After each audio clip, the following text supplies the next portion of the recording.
Democrats in Georgia are about to find out whether their newfound base of support is reliable. And Georgia said goodbye to Donald Trump. That was you. A fresh test of the party's strength in the form of 2 Senate runoff races. We have to let everybody know it's going to be close. Democratic candidate Jon Ossoff knows he can't take any votes for granted.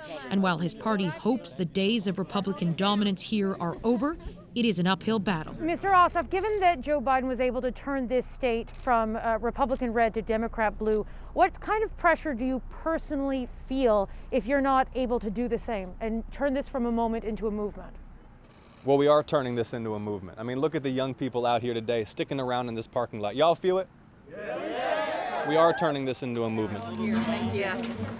To repeat the success from November, Ossoff and fellow Democratic candidate Raphael Warnock must hold on to new support in suburban communities among anti-Trump Republicans and build on the work by former gubernatorial candidate Stacey Abrams, who mobilized hundreds of thousands of voters. We're doing like coloring books and handing out crayons for kids, and we're hoping that this will stay on parents' refrigerator until the election. This will help remind them to vote.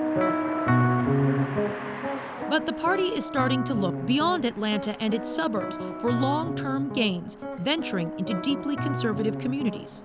People don't want to put stickers on their cars because they're worried about having their cars keyed, or as I had, my tire stabbed for having a Democratic bumper sticker on your car. Latricia Jackson's family moved to Forsyth County 7 years ago, a community once known for its long history of racism and violence. This is as bad as I've seen it in Philadelphia, Mississippi, and any other place. There were no people of color living here until the late 1980s, and during the civil rights movement, it was considered too dangerous for leaders to visit.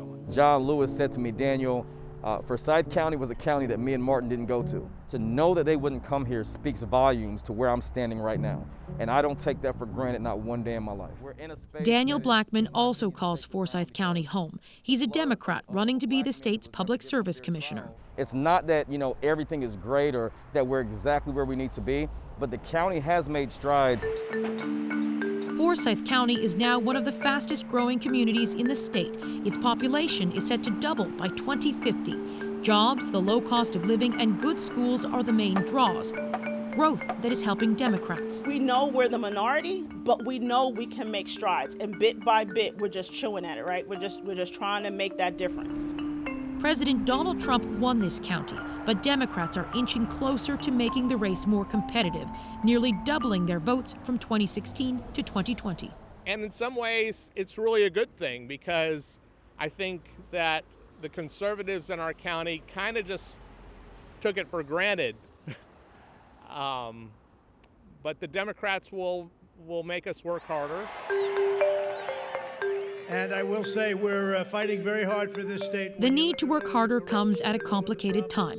The president has attacked Georgia's governor and other prominent Republicans for refusing to overturn the election results. It's causing unwanted distractions for the Republican incumbents and stoking internal anger. This has mostly been a red state, but it did flip to blue. Why do you think No, it didn't. It didn't flip to blue. That's a lie.